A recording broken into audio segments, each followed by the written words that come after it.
This is a 1972 Arcticat kitty cat. I managed to find one of the rarest machines that I've wanted to build.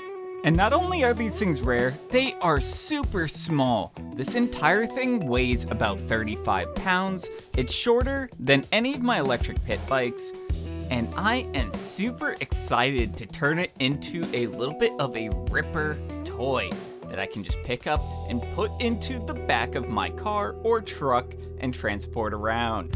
This one specifically is the first model year. This is a KC2 and the 2 corresponds to the year. I managed to find mine in a junkyard for $200 and it was basically complete minus the motor. Stock, this thing would have came with a 60cc 2-stroke motor that made about 2 horsepower. In this video, I'm going to be starting to fit my electric drivetrain. This is a Conray KR5B, and I've pushed over 10,000 watts to this motor, so that should be much more power going straight through this number 35 chain. When I bought this thing, it did not look like this. So in this video, I'm going to show you how I cleaned this up, made a seat from scratch, removed the rear tracks, and the drive wheels, which we still need to restore.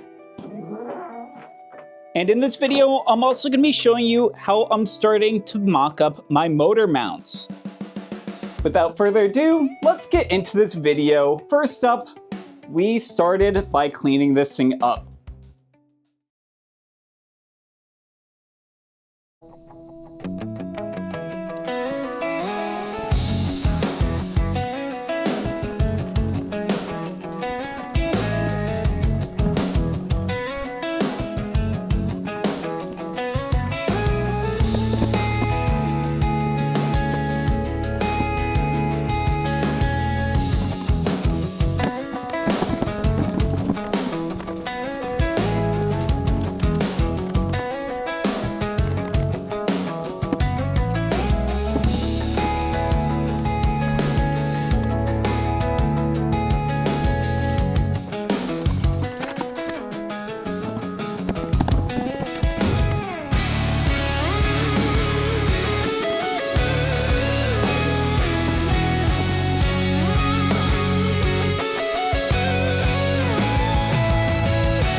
Now I'm gonna take apart this track system on this kitty cat. That way we can clean and service all of these bearings. And I also do have this lift kit that I'm planning on installing on this thing, but we can't do that yet because when I test fit these new replacement front arms, this spacer was actually welded in the wrong spot. So they are going to be sending me the correct version of this, that way it fits in there. I might wait until I get my brand new track that I have on order. That was also on back order, so I don't have that yet as well. But I do need to take this all off to mount my motor since I'm planning on bolting straight through this bulkhead back here. So let's get into this.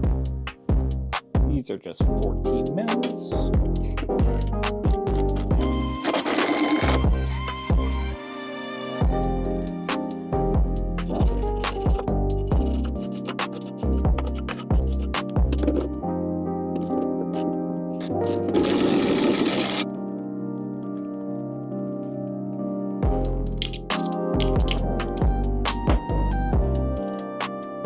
sure to keep track of these because one is a 15 and one is a 14. Okay, now we'll take off the next one.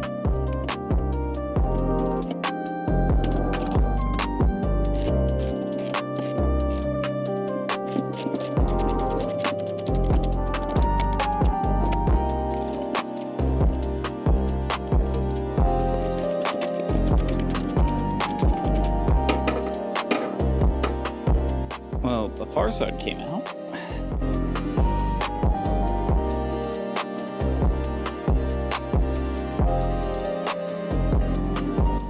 Alright, I'm gonna blast some of this with some WD-40 because I can't get this thing out.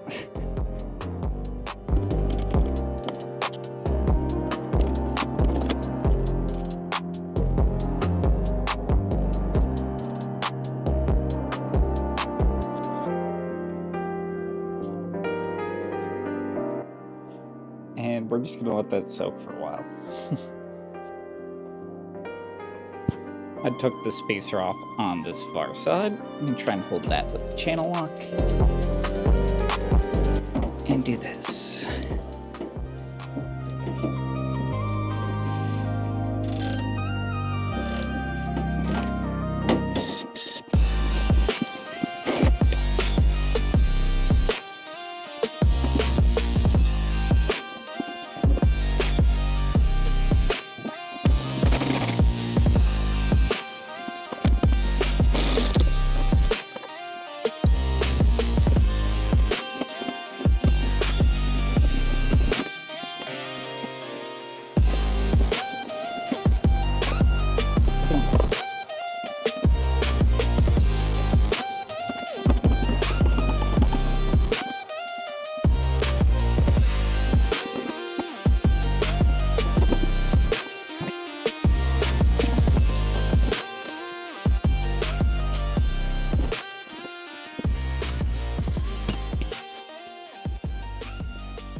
Now I'm going to remove the bracket that holds the bearings for the drive axle.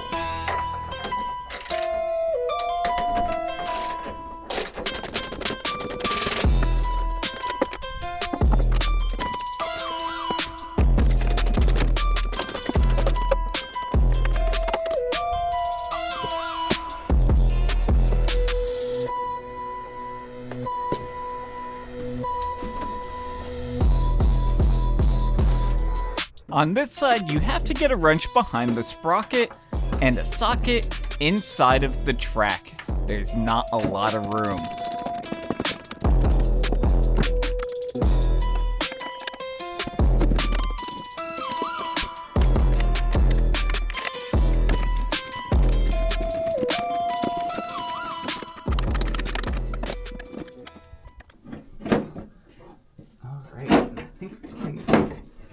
Slide this out now.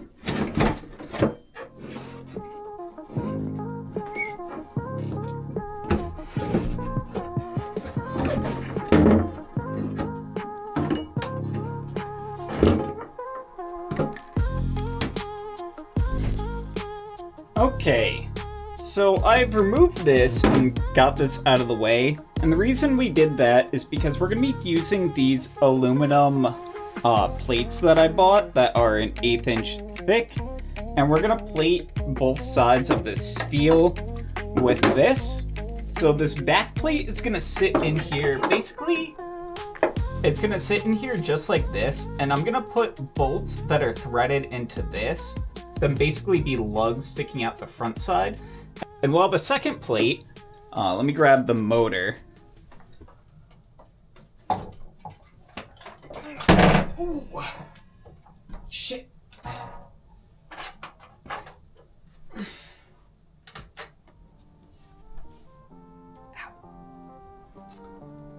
Well, be careful when you're handling motors, but we'll have a second plate that we will put on just like this. Then we'll have the lug sticking out so we can just bolt in this plate with the motor already attached to it.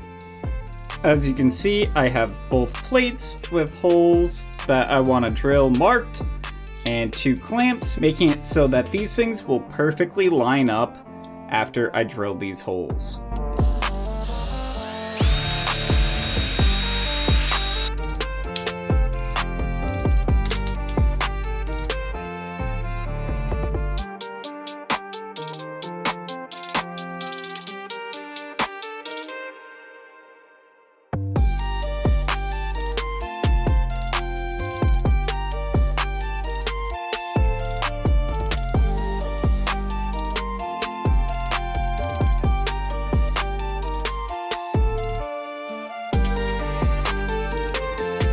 We now have all of our holes drilled.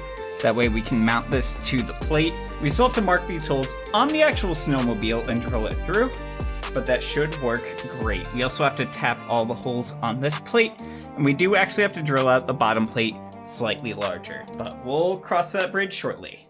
And here I'm just tapping all of the holes in the backing plate that's gonna live inside of the snow tunnel. That way we can thread bolts directly into these.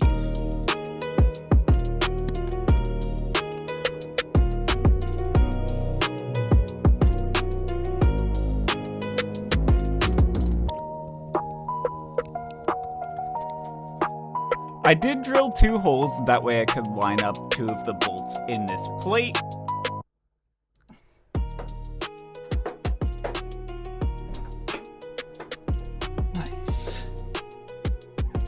Now I'm just gonna flip this over and see what this looks like on the other side. Maybe not with those in there.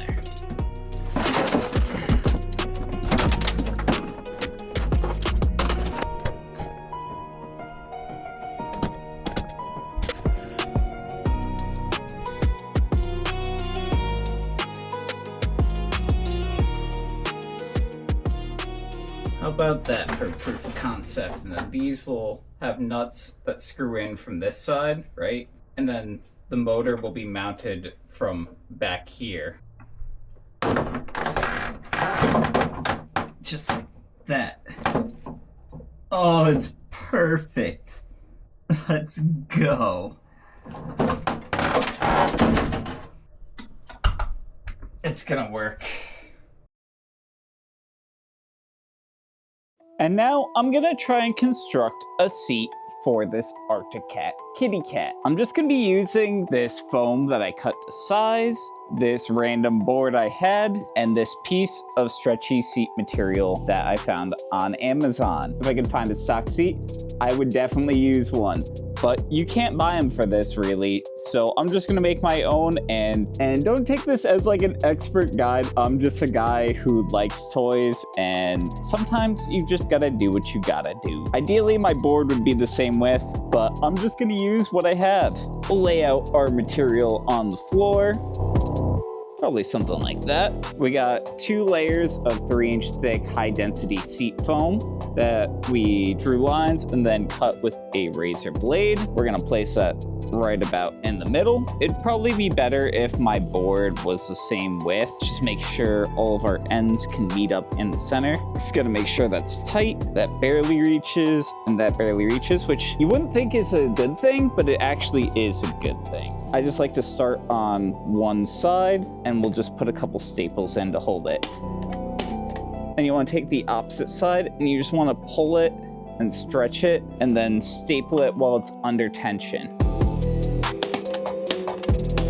And as you can see, we got a good amount of tension front to back. I might actually redo this front section a little bit.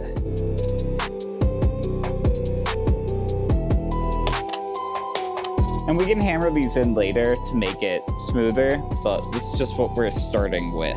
First, we gotta figure out how we want to fold the corners. I've never been good at this. I've never claimed to be good at this, but I think we'll probably just do it something like that.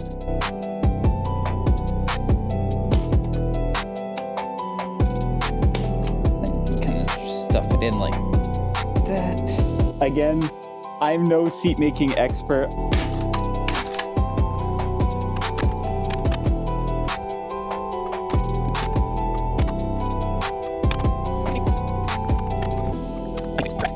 Again, it's not the prettiest thing, but hopefully as we get more into it, it'll look better.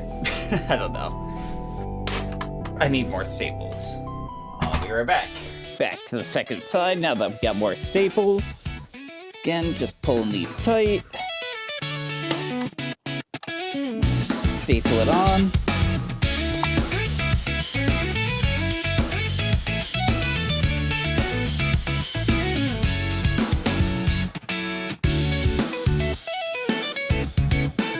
You know what? That really didn't come out that bad. Well, from the bottom, this looks like an absolute mess. But if we flip it over, it kind of looks like a seat.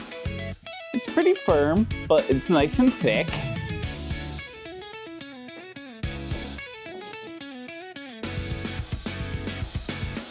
Okay, maybe it's not the best looking seat you've ever seen, but it'll definitely work and be a lot better than sitting on this aluminum tube.